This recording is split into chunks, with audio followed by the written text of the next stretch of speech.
My dad gave my golden brother the family company that I built for years and left me with scraps. So I left and watched them collapse without me. But now they are begging. Hey, Reddit, you ever have a job where your boss treats you like you're 12 years old doing chores for allowance? Except the boss is your own dad. Yeah, that was my life for way too long. I, 32 female, was busting my back in the family business while he acted like I was just the hired help with the same last name. It finally hit a point where I'd had enough. So, I made a move that ended up flipping everything upside down. And let's just say they didn't see it coming. So, my old man owns a business. Blue collar stuff. Not glamorous, but it pays well enough that he can act like he's some kind of business messiah in our small town. Built it from nothing, he says every time someone compliments the shop. Like he didn't have me busting my back while he sat in the office pretending to understand spreadsheets. Now here's the kicker. My older brother is the second coming of Christ in his eyes. Got a business degree from an MA college, and suddenly he's the chosen one. I'm not exaggerating.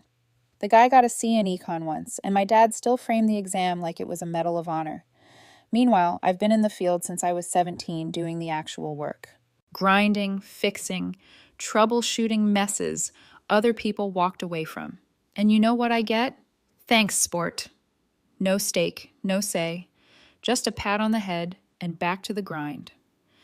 Dad's been grooming my brother to take over since day one, not even subtle. I was literally in the room when he told me. And I quote, "You'll never run this place. You're better with tools, not decisions." Dead serious. Like I'm a caveman with a wrench, and he's the only guy with enough brain cells to check email. It didn't even sting at that point. I just stared at him like, wow, at least pretend to respect me. I asked if there was any room for me in the business once he retires. Something, a percentage, a piece. I didn't even ask for half, just something to show I mattered. And he gives me this smug little nod and goes, "You'll get something after I'm gone." What a guy. Basically told me to wait for him to die, and maybe, he'll leave me a few scraps in the will. Gee, thanks, Pops. Can't wait to inherit a broken forklift and some rusty tools after you croak. My brother sat there in the meeting with his arms crossed, smirking like he just won the lottery. Didn't say a word, didn't even pretend to back me up. Of course not. He's the golden child, has been since birth, got the bigger bedroom with his own TV, the newer bike every 2 years like clockwork, fewer chores, lighter punishments, you name it. Dude could sneeze and get praised for spreading innovation. I remember one time he accidentally left the garage open overnight and raccoons got into everything. My dad blamed me for not checking it behind him. Another time he crashed Dad's pickup truck into a tree in the driveway, and somehow I got yelled at for not warning him about the road being slippery. Like, what was I supposed to do? Salt the whole neighborhood? That kind of golden. Meanwhile, me, I was labeled the impulsive one because I dropped out of college for a year, not to party or mess around. I got a solid job fixing HVAC systems and actually learned real skills. Best hands-on experience I've ever had. But to my dad, that move was like committing treason. One gap year and I'm a wild card for life. Every conversation after that came with some passive-aggressive comment about finishing what you start or sticking to the plan. Meanwhile, my brother got caught straight up plagiarizing an entire essay in college, copy-pasted from some online archive, and my dad spun it into entrepreneurial thinking because he's resourceful under pressure. I swear if he burned the house down, my dad would have said it was an experiment in fire safety. I wasn't the kid who rebelled, I was the kid who got ignored, unless something broke. And then suddenly, I was the only one who knew how to fix it. My brother got celebrated for showing up. I had to bleed just to get a good job once a year. That meeting was just the latest slap in the face. My dad laid out his grand succession plan, complete with a new title and shiny office for my brother. I asked, barely asked, if there was a place for me in that plan. Not even half the business, just a little piece, a stake, something to show I wasn't just a glorified wrench monkey. And what did I get? You'll get something after I'm gone. So yeah, after that little heart-to-heart about how I was basically a glorified temp worker in my own family's company, I hit my limit. Went home, sat in my car for like half an hour just staring at the dash, thinking about how stupid I was for giving this place so many years. I've carried that shop through all kinds of crap. Deadlines, broken machines, lazy hires, you name it. I was the one they called when stuff hit the fan. And all I've gotten back is attitude and second-place treatment. The next morning, I typed up a 2 weeks notice. No drama, no rant, just a clean, I'm done. Handed it to my dad during lunch like I was dropping off his dry cleaning. He glanced at it and said, "Is this about what I said yesterday?" I said, "Nah, just time to move on." And he hits me with, "All right, good luck, but you won't last without me and your brother." I actually smiled. That's the part that got me. He really believed that, like I was going to crash and burn the second I didn't have him micromanaging my every move or my brother messing things up beside me. "No, are you sure? No, let's talk this through." Just a weird little ego trip and right back to chewing his sandwich. That told me everything I needed to know. I was never meant to be anything more than the backup wrench in the drawer, pulled out when things got messy, ignored the rest of the time. But the fact that he thought I couldn't survive without them, man, that was almost funnier than it was insulting. Anyways, I still showed up for work like normal, even though every second felt like a joke. My brother barely said 2 words to me all week. Acted like I was invisible. I think he figured I'd come crawling back or something. Then a few days later, Jared, the guy who represents our biggest client, comes by asking if I can handle a project next week. I tell him, "Can't, I won't be here." He gives me this confused look and goes, "Wait, what?" So I explain I'm leaving. Don't give details, just say it's personal. I don't want to sound bitter, even though I was ready to scream into a pillow every night. He looks stunned. He's like, "You're the only one we ask for." Which, yeah, I knew that. They always requested me. Not my brother, not the guy with the degree, me, because I actually got stuff done. He asked if I had another job lined up. I told him, no, not yet. And it was true. I figured I'd freelance for a bit or just take a breather. Not a lot of companies need someone with my skill set, but I was willing to figure it out. And that should have been the end of it. Me quietly bowing out, finding something else, moving on. But turns out someone else had bigger plans for me. The morning after, I walk into the shop and my dad's sitting at his desk like nothing happened. Doesn't even look up. I say morning and he goes, "You're still coming in on time even after quitting? That's new." Yeah, real classy, dude. Acts like I used to roll in 3 hours late when I've been the one unlocking the damn place half the time because he couldn't get out of bed before 9 a.m. And yeah, I was still showing up. Not for him. Not for the paycheck. Just because I wanted to walk out the right way. No loose ends. No, she left us hanging stories. I wasn't going to give them the satisfaction of saying I ghosted or bailed. I'd already mentally pieced out. I was just tying up the last few knots before I left the mess behind. So, I head to the floor, and guess what? Half the morning crew is standing around because the delivery truck didn't get loaded last night. My brother was supposed to handle it since I'm stepping back. He didn't. And now the order's late and the client's already pissed. So who ends up jumping in to fix it? Yep, me again. And while I'm hauling pallets to save their rep from collapsing faster than Dad's hairline, guess who walks in holding a cold brew and acting like a manager? "Let's make sure this doesn't happen again," my brother says. No sorry. No thanks for covering. Just that smug, I watched a TED Talk tone he uses when he's trying to sound like a leader. I stare at him. Yeah, maybe try loading it next time instead of delegating to the void. He blinks, doesn't respond, just turns around and walks off to review numbers, which I'm 100% sure means scrolling LinkedIn and pretending he's networking. Then, this is gold. Around lunch, my dad finally calls me into his office. Big man wants to chat. So I sit down, arms crossed, already bracing for a guilt trip. He opens with, "So, I thought about your decision to leave, and I'm willing to raise your pay." I raise an eyebrow. "Oh yeah? What's the offer?" $1.50 more an hour, he says. Dead serious. Leans back like he just offered me stock in Tesla. I actually laughed. Couldn't help it. "That's what you think I'm worth after all these years?" He frowns like I just insulted him. It's a good rate. Most people your age aren't making that kind of money. Brother, I'm not most people. I'm the one your biggest client specifically asks for. I'm the one who trained half your staff. I'm the one who made you look like a genius while you sat in your office watching old car restoration videos and pretending to do payroll. I didn't say all that, obviously. Just stood up, said, "I'll pass," and walked out. Next day, chaos. Jared shows up around 10 a.m., already looking annoyed. I guess he was told the install was on track, except it wasn't. Brother Dearest gave him a fake update because he didn't want to admit he forgot to order the mounting hardware. Real pro stuff. Jared spots me across the floor and beelines over. "Hey, can you explain why nothing's ready for the Vantry job?" I blink. You'll have to ask the new manager. I'm just a spectator now. He looks at me, then looks over at my brother, trying to Google industrial mount brackets on his phone like nobody's watching. So you're really leaving? Jared asks, quieter. Yeah, Friday's my last day. He nods slowly. Where to? I shake my head. No clue. Might take a break. That man paused, like he just found out his dentist was quitting mid-root canal. You're the only reason we kept the contract this long. Just saying. That felt good. Not even going to lie. And that's when the twist came. Jared's boss, never met him before, shows up.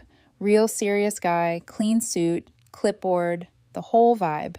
Spends 10 minutes watching the floor, checking equipment, then pulls me aside. Mind if I ask you a question, he says. Sure. You ever think about running your own crew? I blink like freelance number. I mean full-time, in-house. We've been thinking of internalizing this operation, but we've had trouble finding someone who knows the work and can manage people. You come highly recommended. I just stood there, jaw probably on the floor. I hadn't even looked for a job, and this guy's offering me one on the spot. He tells me to think about it, gives me a rough figure. Spoiler, it's more than I've ever made in my life. Plus office, benefits, equipment, budget, the works. I didn't say yes. Not yet. Still had 2 more days on the clock, and I wasn't going to give my dad the satisfaction of saying I quit early. But oh man, my brain was already packing my mental boxes. That afternoon, my dad walks by the loading area and sees me talking to Jared and his boss. Doesn't ask what's up, doesn't even pause. Just gives me a look like I'm wasting company time chatting. I should have said something. I should have told him that guy's offering me a real future while he's still handing out nickels and calling it a raise. But nah, I just smiled. Let him be ignorant. He thinks I'm just some angry quitter. In reality, I'm the woman his clients want to hire away. That night, I got home, cracked open a soda, and stared at my phone for like an hour. Didn't even open apps. Just sat there thinking. They don't know it yet, but they're about to feel what it's like when the spare daughter walks away. And this time, I'm not coming back. So, Friday rolled around. My official last day. I came in early. Not because I wanted to impress anyone, but because I had one last thing to finish. The Vauntry order was still a mess. And I was the only person who even knew where half the supplies were. Could have let it crash and burn. But I had one rule. If my name's attached, it doesn't go out half done. I finished clean so nobody gets to say I was the problem. Of course, my dad didn't say a word. Not even a thanks. Not a handshake. Not even a fake good luck. He just walked past me in the morning like I was air and told the receptionist to get coffee for the team, which apparently didn't include me anymore. Not that I was expecting anything different. At this point, if the building were on fire and I was holding the extinguisher, he'd still hand it to my brother and tell me to step aside. My brother, by the way, spent the entire day fumbling through a phone call with another client, pretending he knew what they were talking about. I overheard him telling them the install time would probably be standard. What does that even mean? Standard like last month's job that took 3 days longer because he forgot to measure the bracket space? Or standard like he makes up numbers and hopes no one notices? Anyway, around noon, Jared came by, this time with his boss again. No clipboard today, just a folder and a smile. Got a minute? He asked. I wiped my hands on a towel, nodded, and followed him out to the lot. His boss handed me the offer in writing. 3-year contract. Salary that almost made me laugh out loud. Bonus structure. Benefits. My own budget. An office. Yes, again, with the mini fridge. They even added a line for me to approve the hiring of 2 techs under me. I didn't hesitate. Signed right there on the hood of my truck. Not a single pause. Not a single, but what about my family? Or, is this fair to my dad? They made it crystal clear. I was disposable to them. So now they get to see what happens when the extra walks away with the client that kept their business floating. And don't get it twisted. I didn't steal anyone. Jared came to me. They needed someone who knew what they were doing. I just happened to be the only one who fit that bill. I walked back inside with my signed copy still in my hand. Didn't hide it. Didn't flaunt it either. Just put it in my locker with the rest of my stuff. Then I did the pettiest thing I've ever done, and I don't even feel bad about it. I went to the break room and cleared out my locker. Took my tools, my coffee mug, my gloves, everything. But I left the plaque they gave me 5 years ago that said Employee of the Quarter sitting right on top of my brother's desk. He didn't even earn one, ever. Just thought it would look good there now that he's in charge. And right before I walked out, my dad finally comes over. No greeting. Just that annoyed, tight-jawed look he does when he realizes he can't fix something with fake authority. "So you're really doing this?" he says, arms crossed. I blink at him. "Doing what exactly?" "You know what I mean. Leaving. Taking the client." I smiled. "I didn't take anything. They offered. You said I wasn't leadership material. They disagreed." He opened his mouth to say something, but I cut him off. "You made your choice, Dad. You wanted one child to run the place and one to follow orders. Looks like the follower got promoted elsewhere." And then I walked out. Didn't wait for a response. Didn't care. By Monday, I was in my new workspace. Air conditioning, my name on a door, brand new tools, assigned parking. The 2 guys I hired actually showed up on time and asked me for instructions without rolling their eyes or acting like they knew better. It was weird, being respected. Jared came in midweek just to check in. He shook my hand and said, "Glad we got you." I just nodded and said, "You got the best part of that deal. Trust me." Meanwhile, I start hearing little things through the grapevine. One of the guys from the old shop texted me, "Yo, they're scrambling now. Can't even get the wiring right without you." Another one messaged, "Your brother told a client we could wing it." Wing it on a 5-figure installation. And my dad tried to call Jared's boss to clear the air. Apparently blamed me for stirring the pot. The guy hung up on him halfway through the call. They're flailing, and I'm over here with my feet up reviewing equipment orders like I'm running the place, because now I am.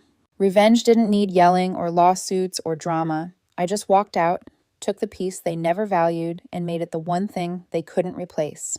And no, I don't feel bad. They made the rules. I just learned how to play them better. So, less than a week into my new gig, I get a random LinkedIn message from Randy. He's one of the techs at my dad's place. Not someone I'd ever expect to hear from unless a forklift ran over his foot or something. His message just says, "Bro, you would not believe what's happening over here." I reply with, "Try me." 10 minutes later, he sends a wall of texts. Turns out 2 more clients pulled out. Not because of me, don't get it twisted, but because the golden boy forgot to send a follow-up quote to one of them and completely misread the specs for another job. They showed up with the wrong equipment. The client literally threw them off the lot. Oh, and that late shipment from last week, the Vantry one I bailed them out on before I left? They delivered it without the bracket mounts because my brother assumed the client would already have those installed. Brother, it's your company's job to install them. That's the whole deal. They had to comp the job, lost money, and apparently that triggered one of their backup clients to start looking elsewhere just in case.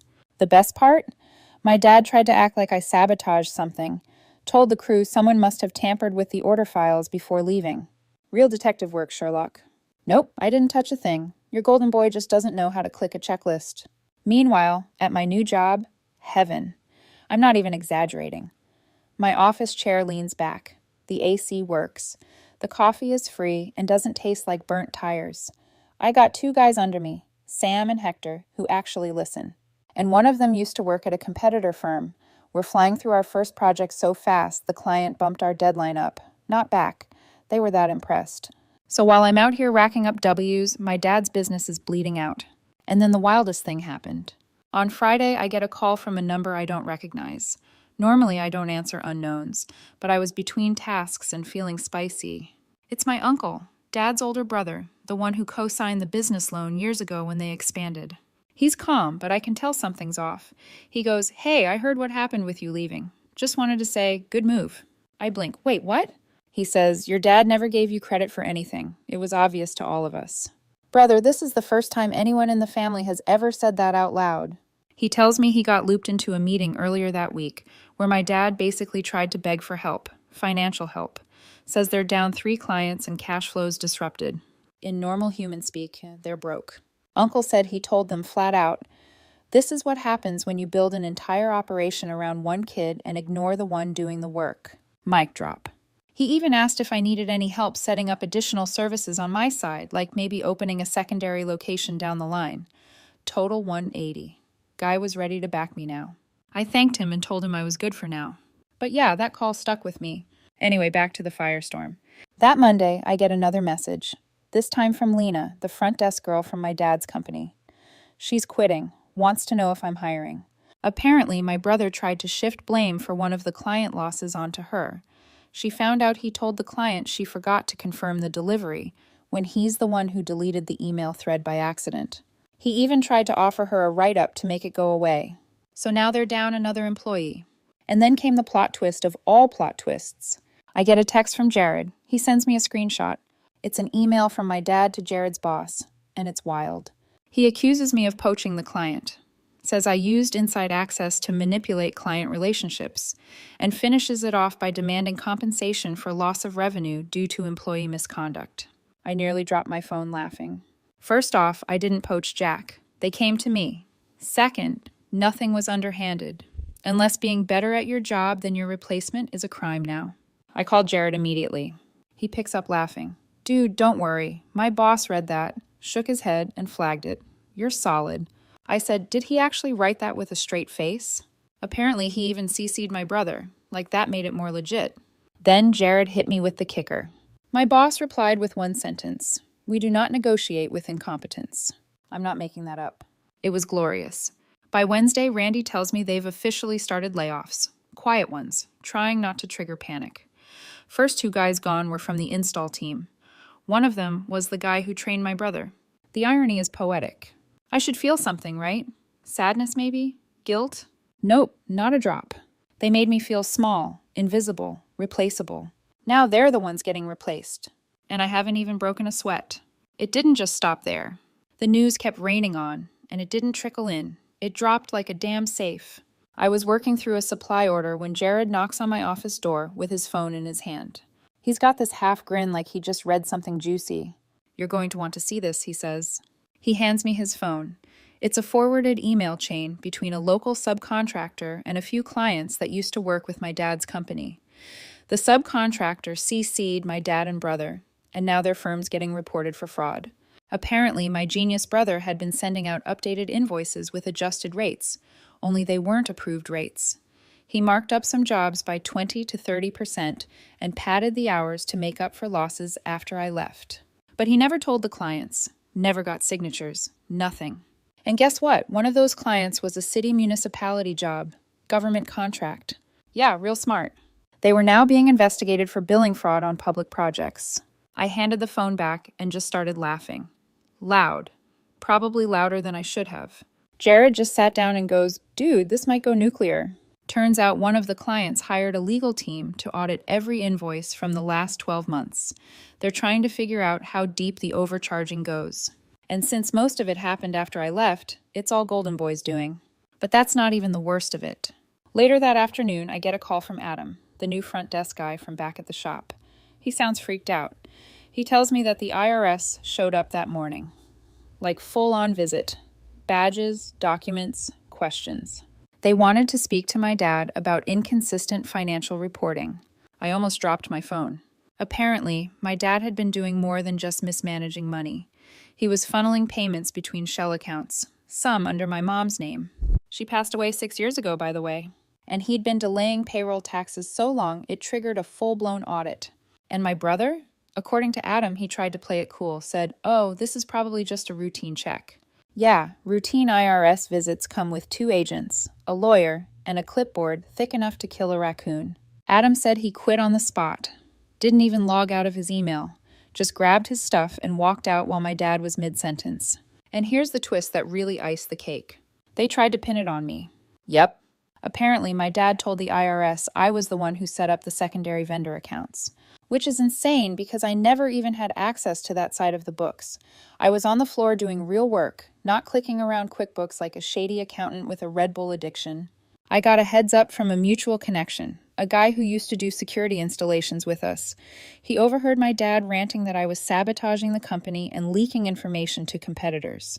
This man, the same one who told me I was just the muscle, now suddenly I'm a criminal mastermind. That night, I got a call from Jared's boss. He assured me their legal team already shut down any whispers about me being involved. They're throwing darts blindfolded, he said. You're fine. They're desperate. Damn right they are. By the end of that week, 3 more former clients had filed formal complaints against my dad's company. And my brother? He tried to give a statement on behalf of the company. I found the clip on Facebook. 35 seconds of him stuttering through corporate buzzwords while dodging every actual question. One lady in the comments wrote, "Why does this dude blink like he's being held hostage?" I laughed so hard I almost fell off the couch. And me? I was eating takeout in a clean office with zero stress while watching them burn the business down like they were speedrunning financial ruin. No pity, no guilt. They picked their favorite son, put him in charge, let him screw it all up. Now they're paying the price, literally. And best believe I'm not done watching. Because the next thing was them coming to my office door. It started with a knock on the glass.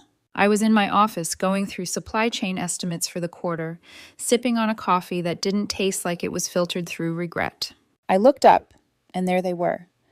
My dad and my brother, standing just outside the main doors of my building, wearing that weird mix of trying to look professional and barely holding it together. I didn't move, just watched them through the glass like two stray dogs who wandered into a steakhouse. My brother looked fidgety, sweating even though it was barely 70 out. My dad had that fake calm face, the one he used whenever he was about to lie through his teeth. I took another sip. Then I got up, buzzed them in through reception, and leaned back in my chair like I wasn't about to watch a live episode of their downfall. They stepped in awkward, like middle school kids walking into the wrong classroom. "Nice place," my dad said, eyes scanning the room. I didn't respond, just stared. "Let the silence do the work." "We were hoping we could talk," he added, clearing his throat. "Sit," I said, motioning to the chairs across from my desk. They sat. It was quiet for a second. Then my brother spoke first, of course. "Look, we know things got out of hand. Mistakes were made, but we're trying to move forward. Clean slate." I almost laughed. "Mistakes?" I leaned forward. "You mean the fraud investigation? The fake invoices? The shell accounts? Or the part where you tried to blame me for it?" My dad winced, my brother flinched. "All right," Dad said, holding up a hand. "I'll admit we were in a bad spot, but we thought we could manage it, and then things escalated faster than expected." I stared at him, this man who once told me to stay in my lane, who said I wasn't fit to lead. Now sitting across from me, coat wrinkled, face pale, eyes begging. "You're not managing anything," I said. "Your company's under investigation. Your accounts are frozen. Your equipment's outdated. And every decent worker you had is either here or gone." Silence. "We're trying to avoid bankruptcy," my brother finally said. "We were hoping maybe you'd consider helping us out." That's when I smiled. A slow, steady, not-so-nice smile. "Help how?" My dad straightened up like he rehearsed this. "We're willing to offer you a share of the company. Real partnership. Even controlling interest if you want." My jaw tightened. Not because I was angry, but because I was holding back a laugh. "Let me get this straight," I said. "You're offering me control over a business that's weeks away from being shut down. That's being investigated for fraud. That's hemorrhaging clients. And now, after everything, you want to hand me the wheel and act like it's a gift?" My brother squirmed in his chair. "You're our only shot," he muttered. I let that hang for a second. "You remember what you said to me?" I asked my dad, "when I asked for a stake in the company a year ago?" He looked down. "You said I'd get something after you died," I said. "So what's changed? You still alive, right?" "Don't be petty," my dad snapped, finally showing some fire. "This is serious." I stood up slowly, walked to the window, looked out over the parking lot, the clean lines, the organized crew working below, my operation, my rules. "You called me selfish," I said quietly. "Told me I wasn't leadership material. You gave the golden child the kingdom and told me to sweep the floors. You treated me like a backup plan. And now that the plan failed, you come running to the daughter you ignored." No one responded. I turned back to them. My dad's face was red now. My brother looked like he wanted to sink into the floor. "You two made this mess," I said. "And now you're asking the girl you discarded to fix it?" "You don't have to fix it," my brother said quickly. "We just need help stabilizing. A loan, maybe a temporary contract, or just referrals." I held up a hand. "Stop." They both shut up. "You came here hoping I'd save you, and I could. I have the money, the resources, the network. I could throw you a line and maybe you'd stay afloat." Their eyes lit up for a second. "But I won't." Their faces dropped like bricks. "You don't deserve it," I said. "You didn't just push me out. You tried to erase me. Then, when everything fell apart, you blamed me, like some bitter Hail Mary. You tried to destroy me, and now you want me to rebuild you?" I stepped forward, hands in my pockets. "You want a clean slate? Get in line. That's not how it works anymore. You burned that bridge with gasoline and danced on the ashes." My dad opened his mouth. I didn't let him speak. "I didn't build this place to throw lifelines to people who buried me." I walked back to my desk, sat down, and stared them down. "You can leave now." They sat there for a second, stunned. Then they stood up slowly. No fight. No argument. Just shame. My brother looked at me one last time. You really won't help us? I stared right at him. I did help, I said, by leaving. And with that, they walked out. No handshake, no goodbye. Just the soft click of the glass door closing behind them. I sat there for a while after, not thinking, not celebrating, just sitting. It wasn't about revenge. Not really. It was about finally being in a place where I didn't need them to acknowledge my worth, because I built something without them. And that's what killed them the most. The black sheep had become the wolf. A few days later, Sam knocked on my office door with a clipboard. Got a minute? I nodded. He sat down and said, just wanted to say, I appreciate how you run things. Feels different here. Like we matter. I blinked. That hit harder than I expected. Thanks, Sam, I said. I'm glad you feel that way. It was a weird moment. Quiet. Simple. But it felt bigger than any speech or award I'd ever received back at the old shop. That weekend, I went out for a walk downtown. Ended up running into Jared and his wife outside a cafe. We chatted for a bit. Laughed. He asked how I was settling in. Feels like the first time I'm breathing clean air, I told him. He grinned. Told you you'd thrive. We just gave you the room to do it. As I walked away, sipping an iced tea and soaking in the sun, I thought about how far I'd come. No more tools shoved in my hands like I was just the help. No more empty praise from a father who only saw my worth when he needed something. No more standing in someone else's shadow while being told to be grateful. I was done. I had a nameplate on the door, a team that respected me, clients who trusted me, a future that didn't depend on anyone else's approval. Then came the news. A formal announcement from my old company. Anderson Mechanical is entering a restructuring phase due to recent operational challenges. Translation? They were gutting everything. I got a text from Randy. They laid off 6 more people today, including Jake. Jake, my brother, the golden boy, gone. I just stared at the screen for a second. Then I replied with 2 words, about time. It didn't bring me joy, not exactly, but it felt just and poetic, because the girl they treated like a sidekick, she became the lead. The helper, now the boss. The overlooked, now the one making decisions. I didn't burn their house down. They did that themselves. I just walked away and took the match with me. The next few months were a blur in the best way. We completed our first 3 projects ahead of schedule, got rave reviews, picked up a couple of contracts that used to belong to my dad's firm. We hired 2 more staff. I upgraded our workspace, bought better tools, invested in a training program for new hires. Jared's boss offered to back us if we ever wanted to expand into other regions. Said he liked the way we ran things. Tight, efficient, human. And one morning, as I unlocked the front door, coffee in one hand, keys in the other, I caught my reflection in the glass. I saw someone calm, capable, whole. I didn't flinch. Didn't question it. Didn't wait for anyone else to tell me I was enough. Because I already knew. And that's the kind of success they'll never understand. It wasn't long before the calls started coming in. Not from my dad or my brother. No, they were too proud for that. But from old vendors, former clients, even distant relatives who somehow got wind of what I was building. Everyone suddenly remembered my name. One of the clients who had dropped my dad's company months earlier reached out directly. Wanted to know if I could take over their maintenance contract. We just want someone reliable, he said. And your name kept coming up. I didn't gloat. I didn't even think twice. I just forwarded the details to Sam and Hector and told them to handle the onboarding. Delegating felt good. Being the one in charge felt right. Then, late one Thursday evening, I got a message from Lena, the former front desk girl. You dodged a bullet, she wrote. They're being investigated by the state now. Labor board's involved. Apparently, your brother tried to cut final paychecks short. People are talking about lawsuits. I set my phone down and just stared out the window of my office. The sky was turning that deep blue-purple that happens right before night falls completely. The shop was quiet, just the hum of equipment cooling down and the occasional clink of tools being locked away. I was alone, but not lonely. I had built something honest, something stable, something mine. A few weeks later, I ran into someone from my past, Mr. Clayton, one of my high school teachers. He used to run the shop class and gave me extra time after school when I wanted to learn more. He asked how things were going, and I told him a bit, how I started my own team, took on contracts, grew the business. He smiled, wide and proud. You were always the one who showed up early and left late, he said. I knew you'd do something big. For a second, I felt like that 16-year-old again, Greasy hands, spark in my chest, always trying to prove I could keep up with the boys in the shop. But now, I didn't need to keep up. I had passed them. I didn't just prove myself, I proved them wrong.